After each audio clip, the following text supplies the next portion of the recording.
jou daaglikse CLF inspirasie. Ryk en arm. Voor die Here is ryk en arm gelyk.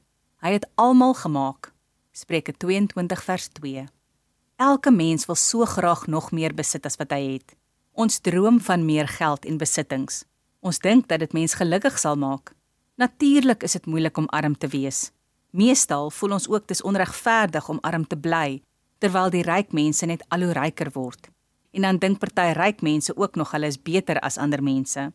Die Bybel praat nie die groot verskil tussen rykdom en armoede goed nie, veral ook nie as party mense op onregverdige maniere ryk word en armes verdruk nie. Die Bybel troos egter arme mense. Armoede is niks om oor skaam te wees nie, want ryk en arme mense is gelyk voor God. Hy het ons almal gemaak. Hy vra nie of ons ryk of arm is nie. Sy seun het vir ons almal se sonde gesterf. Sy genade is vir ons genoeg. Kom ons bid saam.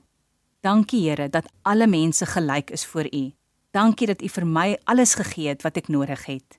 Amen.